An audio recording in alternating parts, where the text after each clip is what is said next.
Page 94, the Private Eye Podcast. Hello and welcome to another episode of Page 94. My name's Andrew Hunter-Murray and I'm here in an undisclosed location with Adam McQueen, Helen Lewis and Ian Hislop. We're here to discuss the news of the last 2 weeks, give or take, maybe even the next 2 weeks. And we start off with the fact we've got a completely new government. We've had a reshuffle. Not completely new, but largely new. Yeah. Yes, sorry. New. I thought it was largely the same. Yeah. Well, with different desks. The funny thing was, last press day, so we're going back to Monday the 1st of September, at about 10:30, once we thought everything was pretty much done and we knew what copy was coming and nothing else was happening, there's suddenly a big BBC breaking news thing saying, Keir Starmer reshuffle kicks off. And I thought, oh my God, we're going to have to pull apart the entire magazine and redo it completely. And that turned out to be sort of, you know, the Minister for Paperclips was swapped with the Minister for nice biscuits with tea and coffee after cabinet meetings. And that was pretty much it as far as I could see. So I thought we were safe at that point. At which point, I disappeared off on holiday for a couple of days.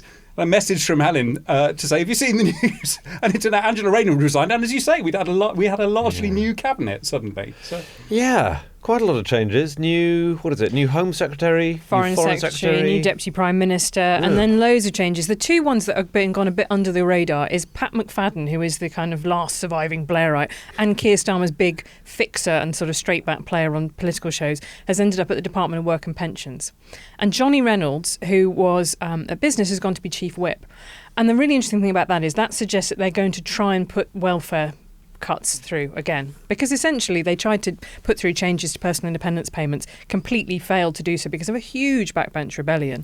I think that they still know that that is a big target, a lot of money. They eventually end up making changes that look like they will be net costing them money now in the welfare bill, and it's money that they don't feel that they have.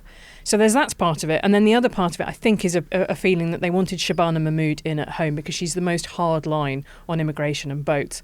Every day they wake up and thinking about how they're going to lose to reform, basically. Nice. And so they know that's the one issue that they've absolutely got to get a grip on is asylum hotels. I couldn't see what new weapons, as Chief Whip Reynolds has, that the previous Chief Whip didn't have.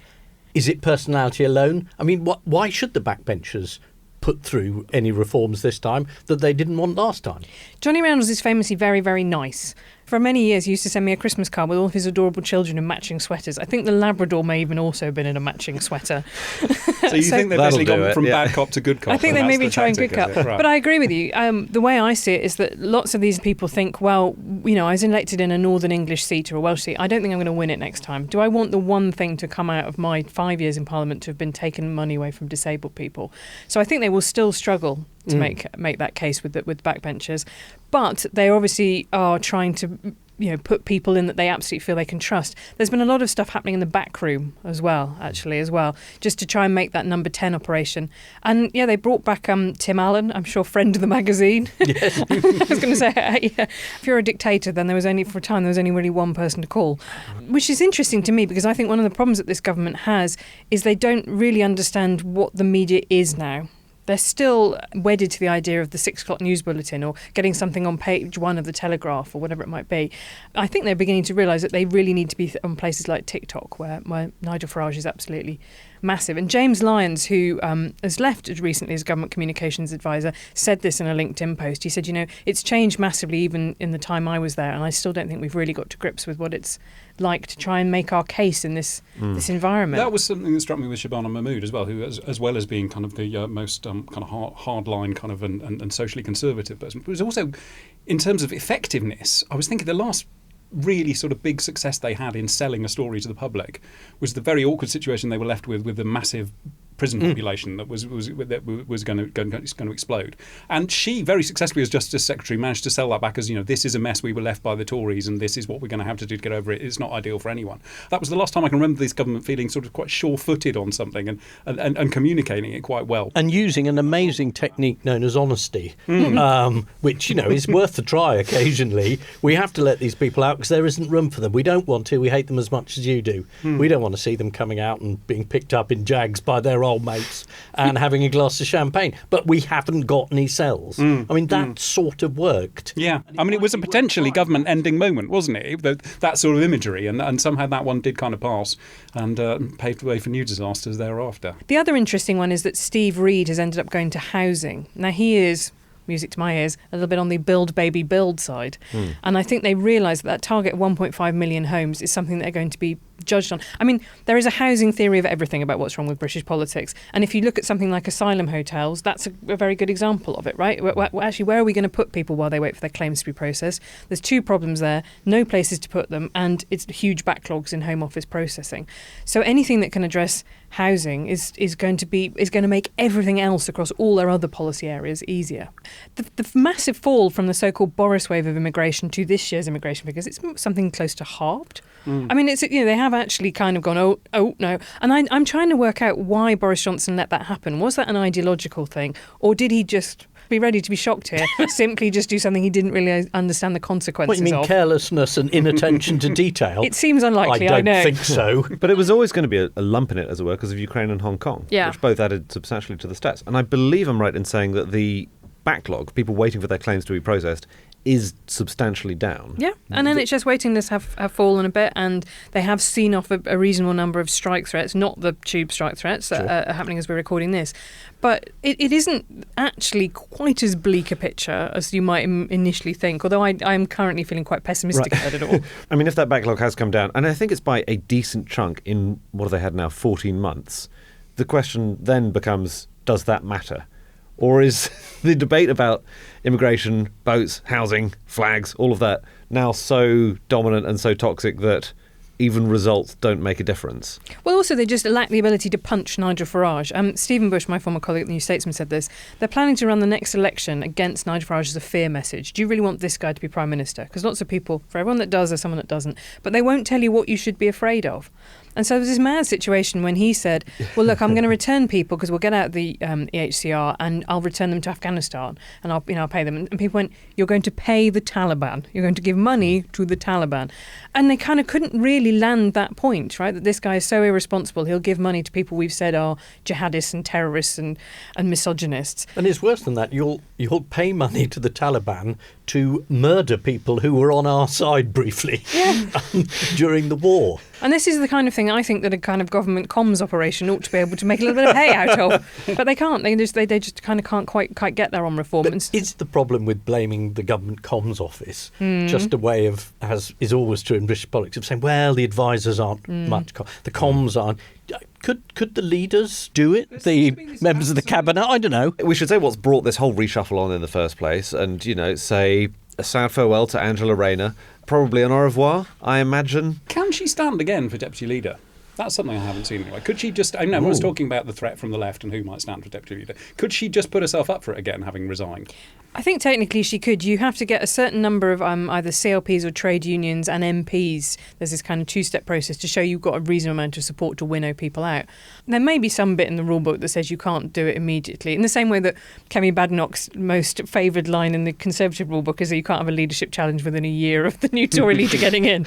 There are a lot of people who are showing a suspiciously high level of interest in the Gaza situation in a way that suggests that they are about to imminently announce deputy leadership bids. I'm looking at you, Emily Thornbury and Stella Creasy. Remember Suella Braverman resigning from Liz Truss's government and then coming back immediately to the same job as Home Secretary in Rishi Sunak's just like a couple of weeks later? But are we saying, A, that people's memories are short, or B, that they just don't care? So if you're judged to have behaved very badly and badly enough to have to resign from the second highest job in the country, that doesn't mean you can't come back.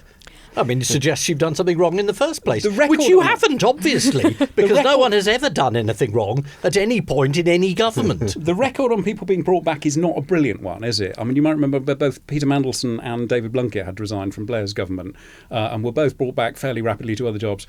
Do you remember what happened next? Oh, yes, both of them then had to resign again, didn't they? So. But Lord Mandelson is now with us. Always. Like the poor, he is always with us, isn't he? Yeah, no, he does just keep bobbing back up to the surface of the pan, doesn't he? It's extraordinary. I'm going to say that I'm quite sympathetic to Angela Rayner on the basis of someone who has to do a tax return. I don't understand any of it. I don't think anyone can understand our tax system. I'm not sure anyone does. I was thinking about this. Is it the most boring reason for a political resignation ever? I mean, absolutely, she had to go. She'd gone against the Ministerial Code of Ethics. I'm not disputing that at all. So what was it? It was so technical, right? As I understand it, she went because she'd failed to seek further tax advice as recommended by lawyers on her stamp duty obligation on buying a second home. Yeah, and then lied about it and then tried to throw the local conveyancing firm under a bus. She was the minister responsible for housing. So when, for the second time in 6 months, you are involved in a housing purchase scandal, you just might think, I'd better ask someone who knows about this. Or I'd better take the safe route and pay the maximum amount of tax rather than the minimum. Both good points. Just suggesting. No, but also this is the government of the ironic resignation, isn't it? And you get your anti-corruption person having to resign for corruption. Well, that's what I was going through. I mean, in terms of of absolute slam dunks, they do kind of stay on topic with all of their resignations, don't they? So we lost Rushanara Ali just a couple of weeks earlier, the homelessness minister. She had to resign after evicting tenants and putting the rent up, well specifically trying to push through the Renters' Rights Bill through Parliament, which banned exactly that sort of behaviour. We had Tulip Siddiq, who was the Treasury Minister who was responsible for fighting financial corruption, accused and now, in fact, on trial in absentia in Bangladesh for financial corruption connected to her aunt over there. Yeah, anti-corruption was her brief. We had Louise Haigh. That was an undisclosed conviction for fraud when her mobile phone turned out not to have been stolen, and she'd just got an upgrade to an iPhone instead. Now, that wasn't connected. She was Minister for Transport, so that wasn't entirely connected to her brief, but slight irony in the fact that she was working for an insurance company at the time. Wouldn't say you were Deputy Prime Minister and there'd been all these series of scandals and enforced resignations going on. Wouldn't that make you slightly more careful? You would think so, wouldn't you? Yeah. And the charge of recklessness, does that not hold? Oh, I think it absolutely does hold. I'm just saying it's the technicalities. You get slightly lost in the weed. I mean, the fact that it took kind of 2 weeks.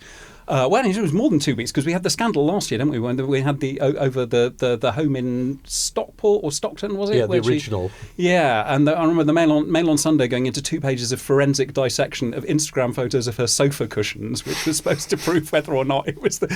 I mean, that's the thing with scandals. It's quite hard when they're very, very straightforward, like the ones we've just mentioned. It's really nice and easy to make them stick. But some of them, it's just sort of a lot more complicated, isn't it?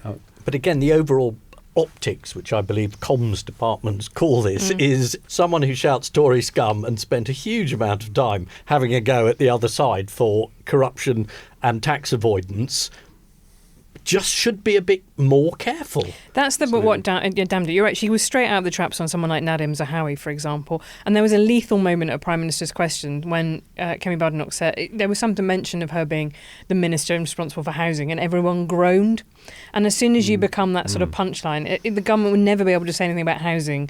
If the second thing is everyone groans, I thought that exemplifies why she did have to go. Now, all this is leading up to a very exciting thing, which I know you've prepared, Adam, which is a brief quiz about some of the most technical and abstruse reasons ministers have ever had to resign. Is that right? Yeah. Yes! We're not doing the big sex scandals here. Nope. We're doing the really kind of slightly tedious workmanlike ones. Can I say that Ian is looking very confident about this?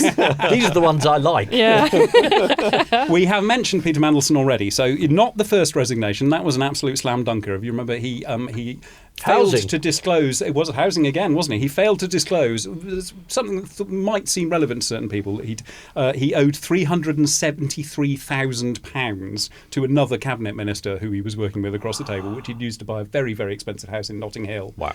That's why he went that time. But as I say, he was then brought back to the cabinet. Can you remember why he had to resign the second time? Hinduja rather passports, right? He was involved in helping to get passports for a couple of people who were Labour donors and industrial tycoons. And at this point, ahead of the private eye lawyer, I jump in to say that at the inquiry into it, he was cleared of any improper involvement in trying to source that passport. But yes, it was. And it was all tied up. Do you remember why it was felt that he owed a favour to the Hinduja family? Had they set up a mushy pea factory in Hartlepool? No, I'm afraid it's even more timely than that. It was the Millennium Dome. They were sponsors of the Millennium Dome, or a zone in the Millennium Dome. Yeah, indeed. Boris Johnson promised to lie down in front of bulldozers to stop Heathrow's third runway. Yes. So ahead of a parliamentary vote on exactly that subject, which minister resigned from Theresa May's government on principle so that they could vote against the third runway? Was it Zach Goldsmith? It was not. I've now got confused my brain with the time that Michael Gove either locked himself or got himself locked in the toilet on his first day as chief whip, which is a way to get out of a vote that you don't want to do. But Boris Johnson flew to Afghanistan. He did indeed. In order to have a meeting. In order to not be in the country so he wouldn't have to vote, yeah. Who resigned? I'll give you a clue. For audio listeners, Adam is doing jazz hands. Jazz Hans' brother. Poor old Greg Hans. No one remembers him at all, do they? Still nothing. For Chelsea and Fulham. I would Resigned never on have principle. got Greg Hands from Jazz Hands. I was thinking, like, was there someone who was in a cabaret at one point? Yeah, I think he's the jazziest member of Theresa May's I government. think Nadine Dorries, she seems like she might have done That would be jazz Penny hands. Moore. If this section does actually make it onto a visual one, can I say that's the worst charades I've ever seen? Now do Greg. Do the concept of Greg. Sounds like Egg. Oh, that's very good. Yeah, no, we go could for we that. could have done that. Come on. Yeah. Okay, so he resigned on principle. Yeah, he went ahead of the vote, and Right. Boris Johnson just scuttled off to Afghanistan, giving rise to a memorable private eye cover. Can you remember? He was with a translator, Yeah, and I think the joke was that it wasn't the third runway, it was a turd runaway. that's the one. Brilliant. It's the finest tradition of Catullus.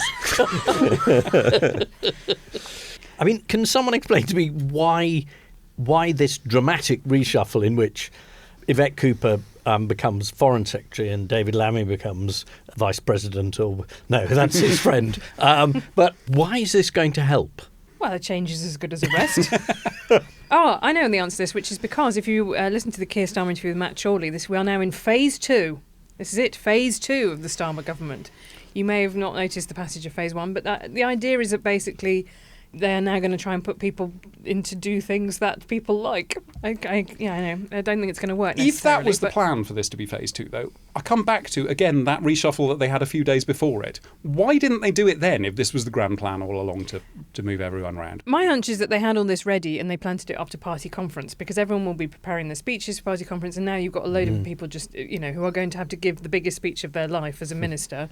And something they only sort of swatted up on 10 minutes ago. So I think this was all like in the offing, and then in a way they decided to kind of take the advantage of the crisis. In terms of resignations, though, I mean, a lot of the speculation before he had to do another reshuffle was, yes, the Minister for Paperclips had changed, but he'd put in all these sort of very, very good economically minded people to undermine Rachel Reeves. So there appeared to be some point to that procedure, and then suddenly we're told, no, Yvette Cooper, who's been just in the Home, she's going to Foreign Affairs. Is she?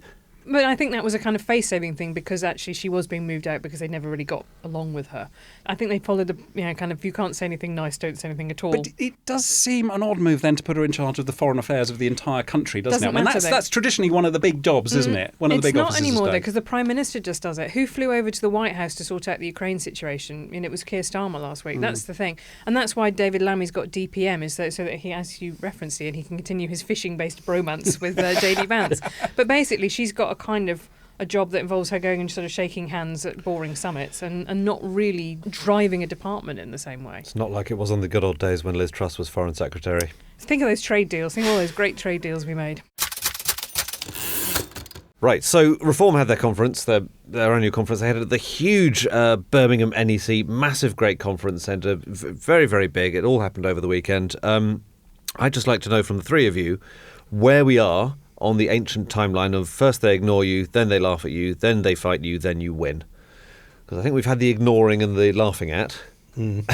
I think the laughing at can coexist with the winning, unfortunately. That's what I mainly took away from that conference, is that Farage has been spending a lot of time with Donald Trump, and he has obviously learned a lot about the American right-wing style, which is camp as absolute knickers, but also incredibly successful in electoral terms and, enacting a lot of its policy agenda. So you get a situation in which, yes, it is objectively very funny that Andrea Jenkins comes out in a catsuit and sings a song that she has composed herself, which you'd normally think was the attitude of the fringiest of fringe parties.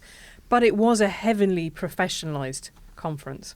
It really was. As you say, a big audience, big attendance, loads of bodyguards sweeping around the place, stalls, all the exhibitors things, all the things you'd associate with a main party conference were there. And the fireworks. I saw a quote from a Reform member this morning saying, we had fireworks. You won't see Labour or Conservatives having fireworks on stage, will you? And I thought, right. Oh, good, clearly you're ready for government then. Right. But that's what Trump has kind of learned. Like, those rallies are sort of slightly like WWE cage matches, right? There's a whole people like dressed up in stuff, and like there's a whole kind of pageanty aspect to it.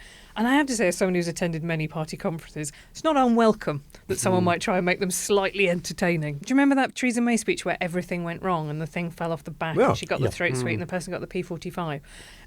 Reform's conference, although it was objectively delulu in some ways, was a lot more professional than that Tory party conference when they were in government. So Wow. I think you can over-egg the laughing at them. We might have to one day laugh at them as they do stuff and they win. And they unveiled Nadine Dorries as their secret weapon, their new recruit, architect of the online safety bill, which they are now hugely against. But no one's interested in consistency, Adam. I mean, Farage literally said, we're going to deport everybody. And someone said, well, you did say a few months ago that wasn't possible. He said, no, I didn't. And he did. It's literally there in black and white in the last issue. As we said, the Trump playbook, isn't it? Yeah, you just go fake news. Didn't happen. But fess up, Adam, because you secretly love Nadine Dorries and her column in the Mail. She is a magnificent Daily Mail columnist. I'm not going to knock her abilities at that at all. I mean, what I was interested, the justification for bringing her in, because a few people there's some rumblings going on in Reform, aren't there, about bringing in lots and lots of ex-Tories when supposedly they're saying they're useless and they're going to replace them. The justification was that they actually need people who've got experience in government and know how to do it. Which is an odd justification for getting Nadine Dorries in, because she wasn't exactly the sort of greatest performer in And she wasn't Home Secretary, as I remember. No. Or Chancellor. She was Minister of Culture. Was she not? During which her big quest was to privatise Channel 4, something that was abandoned and hasn't happened. Yeah, Right. and she didn't know the details of who owned Channel 4, which you may Exactly remember. all over her brief, Okay, was she? I sort of thought she had already gone to Reform. So I don't You're know just what ahead of the news, Andy. Definitely left the Tories. I mean, she's written 2 entire books, which poor old Helen has read, Yeah, I've done about my how time. awful the Tories are and how they're being run by an unelected cabal of rabbit murderers. Don't you think that Boris Johnson at some point might go reform or try and go reform, which would be fascinating? Well, But this was Farage Nadine's denied it plaintiff. today. But that's because this town ain't big enough for the both of us. I mean, that's the thing that's kind of fascinating to me. If you're Boris Johnson, you still harbour some hopes of a comeback.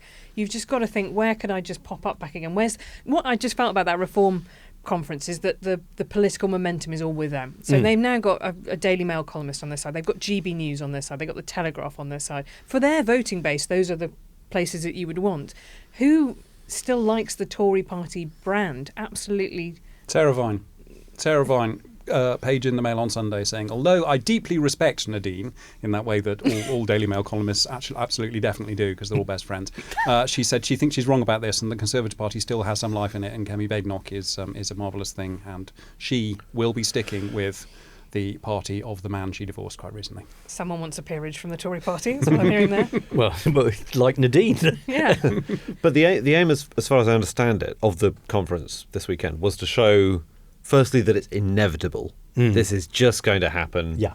So get used to Don't it. fight it. Maybe in 2 years. Maybe in 2 years, if there's an election for no reason that I can fathom there would be. Okay. And the other was to show that this is no longer the Nigel show, and we've got lots of talent waiting in the wings, and this is a party you can see putting in a cabinet of 20 MPs. 20 human beings, real human beings. Yeah. Yeah, the Did second that one is a work? lie, though. It is still the Nigel show. It's always, it's not. No, basically that party does well when it's got Nigel Farage as its frontman and doesn't when it hasn't. Right. And I don't really see that that's changed just because Anne Widdecombe is now sitting in a big hall rather than a small hall. And Adam's earlier point is right. I mean, when confronted by some anomaly between spending and tax that someone had turned up in the list of wishes on the back of a fag packet, which Nigel had presented as some sort of agenda, he was questioned about, and he said, "Well, I can't answer that now. We haven't got the senior people with experience in, but we will have." And then the first person with senior experience is Nadine Dorries. I mean, that's not a big hitter. Well, don't forget they got your mate Jake Berry in there as well, haven't they? Yeah. You famously had a bit of a run-in with, didn't you? I did. I had a bit of a shout-up. OK, he's in. It is the creme de la creme, isn't it? It is the real top Tories of the last... Listeners, I confess I had an argument with him about the remuneration for the post office scandal victims, which I wasn't terribly temperate about. Well, you can continue that when he's in government. That'll be another select committee appearance to look forward to. As for the inevitability, I think it's one that's worth taking seriously because they are high in the polls. The thing about it is some first past the post, we always say this, notoriously hostile to new entrants.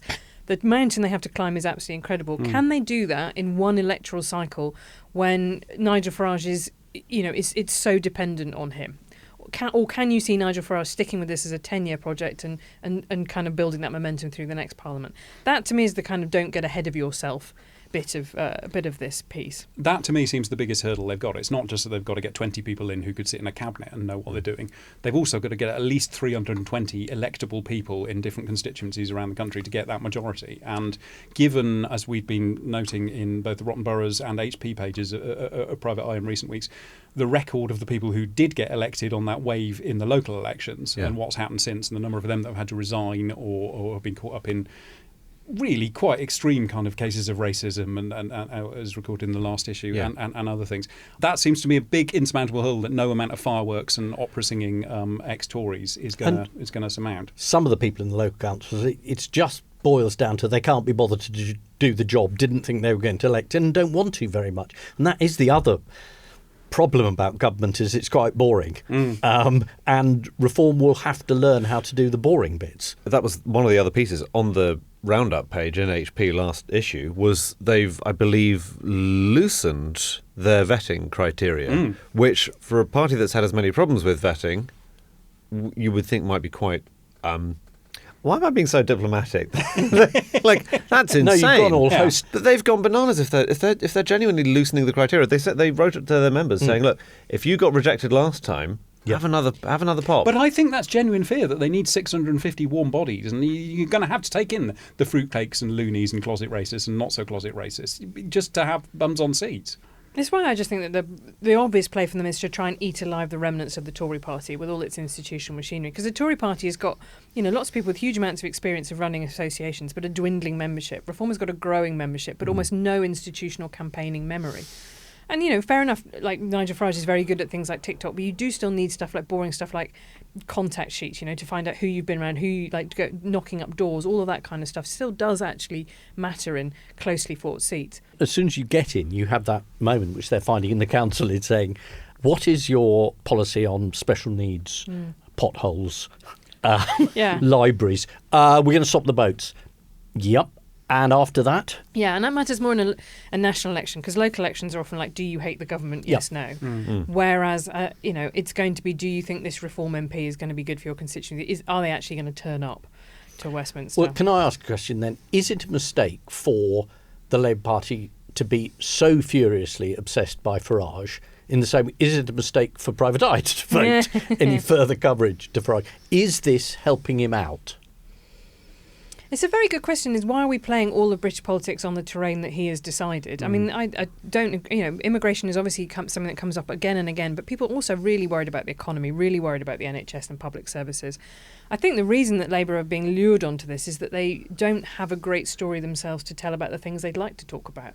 And their devout hope is that in 3 years' time, they will be able to say, well, stick with us, we're halfway through this plan and you're beginning to see signs of it happening.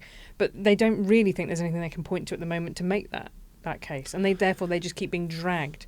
And again, I say, as a media environment that follows the right-wing papers and the BBC follows that bulletin, and you always end up with that. We had a new Green leader. No one gives a toss, even though they've got a similar number of MPs. And actually there's lots of people who are disillusioned with Labour from the left and would be easily peeled away to a different party. And the backstories of both the new Green leader and the deputy are pretty fruity. At least as good as the stories about Reform, but no one cares. I think we are slightly disregarding the extent of the talent which Reform does have at its disposal. So, for example, Viscount Christopher Monckton, I'm sure you're all familiar with him. Once wrote to Private Eye to deny that he had a pointy head, and that was why he wore a bowler hat.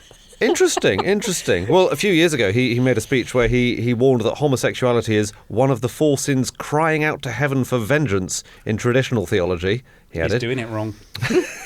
I want to know what the other 3 are, but we'll have to come back to that. Okay. He also called for cigarette-style warnings about the dangers of being gay. What, on gay people? He didn't say what you put the warnings on. No, you're right. And where would you put the warnings?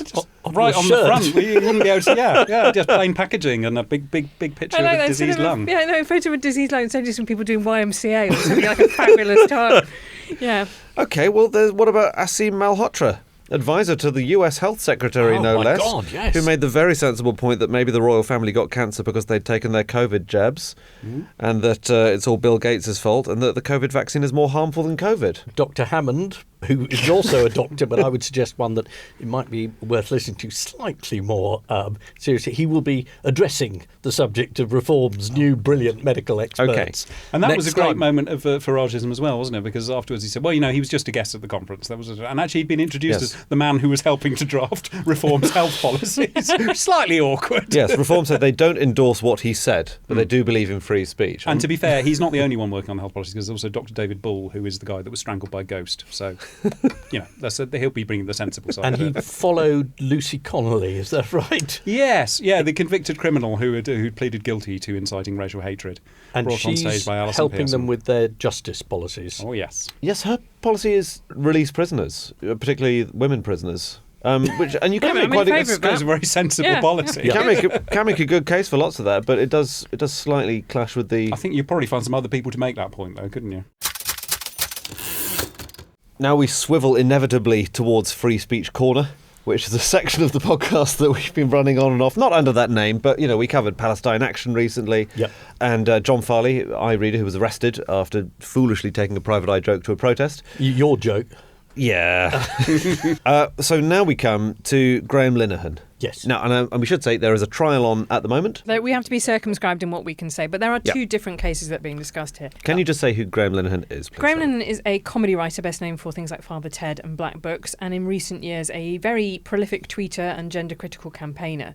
Now, he arrived in Britain from Arizona, where he's been living working on a new sitcom, and was arrested by 5 armed police, with the explanation being that all police at Heathrow are armed, and there were lots of them. They didn't really have a lot to do, so a couple of them just wingmanned it and turned up anyway. This wasn't a totalitarian show of force, according to police, but these were for. They didn't tell him exactly what it was for, but they said it's from some of your tweets on this particular date in April. And he went back and looked at those, and essentially it seems to have been if you see a trans-identified man, that's what he would call a trans woman, in a women's bathroom, punch him in the balls. And this is being apparently treated by the police as incitement to violence against a protected group. Now, he was in town anyway in order to, as you say, attend. He's a defendant in a different trial, a harassment trial that is related to a charge of he grabbed someone's phone out of their hand and threw it on the road and had called them a scumbag and various other things. That's ongoing, and we won't hear back until Shouting that. match with a trans woman on the road and that. Yeah, there was a that teenage transgender activist with whom he had an altercation. Let's put that one aside for the minute because that is ongoing. We won't know until at least October about that.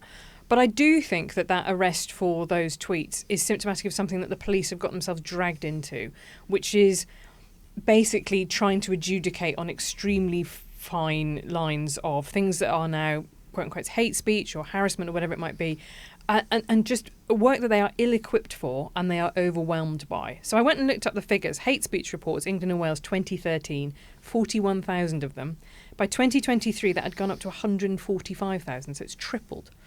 Guy who's the head of the Police Officers Association said we just can't cope. We're just swamped. We're absolutely swamped. There was a report in the first couple of months that came in that neo-Nazis were making vexatious complaints, right?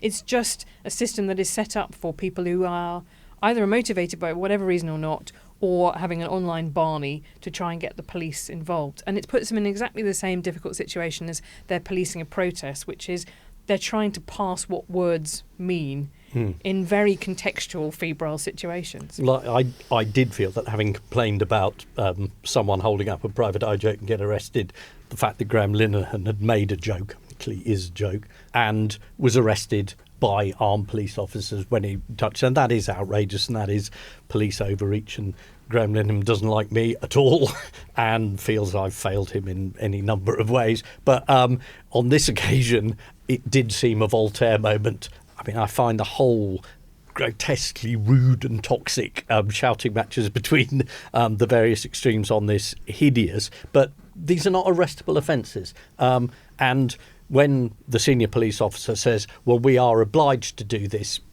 we all know this isn't true. We all know that this can't be true because when we report other offences, they don't feel obliged to do anything at all. And this involves nearly all crimes that I can think of. Yeah, this was where apart from Streeting's murder. lying. So Yeah. it is a reasonable point to make. A is the police shouldn't be there to adjudicate in what seems to be an online spat. And B, they should be doing something else. I don't think either of those points are terribly contentious. If you're saying, if you see a member of a protected group in this environment punched them in the balls, isn't that incitement to violence? The thing is, it's a deeply hypothetical situation. There's not a named person. It's not like go around X's house at whatever Y Right. address and punch them in the face.